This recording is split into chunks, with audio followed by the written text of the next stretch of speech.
আসসালামু আলাইকুম। সবাই কেমন আছেন? আমি আল্লাহর রহমতে ভালো আছি। চলুন আজকে আপনাদের সাথে আমি আমার লাউ গাছগুলো শেয়ার করি। আমার এখানে কয়েকটা লাউ গাছ রয়েছে।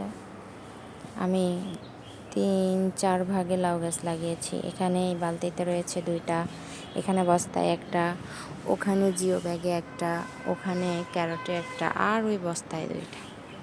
তো আলহামদুলিল্লাহ মাশাআল্লাহ লাউও খেয়েছি, শাক খেয়েছি অনেক। এখনও গাছে অনেক লাউ রয়েছে। লাউ গাছে একটু যত্ন করতে পারলে আলহামদুলিল্লাহ লাউ গাছের ডগায় ডগায় লাউ আসে।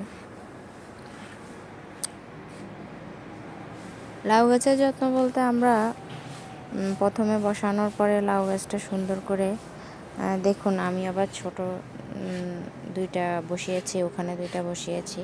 যেহেতু এই গাছগুলোর বয়স হয়ে গেছে, হয়তো টিকবে কি না কতদিন, সেজন্য আমি আবারও নতুন করে গাছ বসিয়েছি।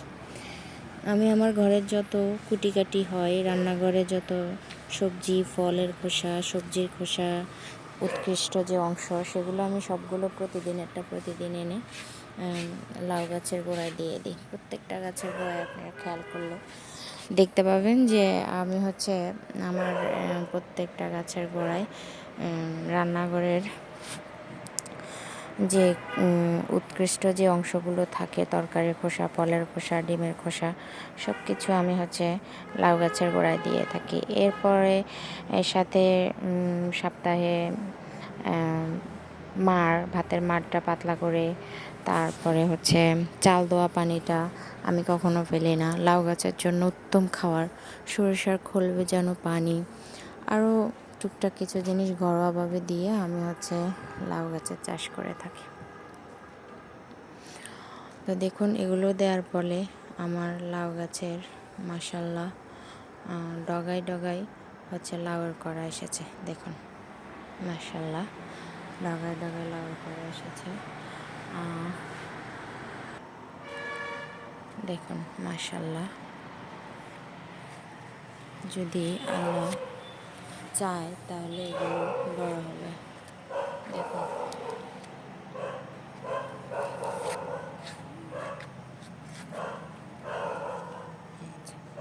মাশাআল্লাহ অনেকগুলো লাউ ধরেছে। শুধু যে করা এসেছে তাই না, মাশাআল্লাহ বড় হয়েছে। যেহেতু সাদা মাছি আক্রমণ করলে লাউগুলো নষ্ট হয়ে যায়, সেহেতু লাউগুলোকে আমি ব্যাগিং করে রাখি। ছাদ বাগানে ব্যাগিং করাটা জরুরি, কারণ আমাদের যেহেতু চারপাশে অনেক গাছপালা, সেহেতু পোকার আক্রমণটা একটু বেশি হয়ে থাকে। মাশাআল্লাহ আমার এই লাউটা বড় হয়েছে। আরেকটা এখানে ব্যাগিং করেছি 2 দিন আগে, এটা এখনও বড় হয়নি। আরেকটা ওই যে ওখানে পলিথিনে দেখা যাচ্ছে, ওখানে বড় একটা লাউ আছে। আমি ওই দিকটায় যেতে পারছি না। ওই লতাটা দেখেন নিজে নিজে উপরে উঠেছে, আমি পরে বেঁধে দিয়েছি। ওটার নিজস্ব গতিতে বাড়তে থাকুক। সেখানেও দেখবেন এই যে দেখেন মাশাআল্লাহ অনেকগুলো লাউ এসেছে। আর এখানে পলিথিনের ভিতরে বড় লাউটা রয়েছে। আমরা ছাদ বাগানে অল্প মাটিতে অল্প চেষ্টায় আমরা যদি একটু লাউ করার চেষ্টা করি, তাহলে আমার মনে হয় সবাই অল্প স্বল্প হলেও খেতে পারবো। লাউ খেতে পারবো, লাউ খেতে না পারলে শাক খেতে পারবো। আসলে কোনোটাই ফেলার না, একটা না হলে একটা খেতেই পারবো। গাছ এমন একটা জিনিস যাকে আপনি ভালোবাসা দিলে আপনাকে কোনোভাবেই বিপলে নেবে না, নিরাশ করবে না, আপনাকে ভালোবাসা দেবেই। তো সেটা আমি আমার এই সবজি চাষ থেকে প্রমাণ পেলাম।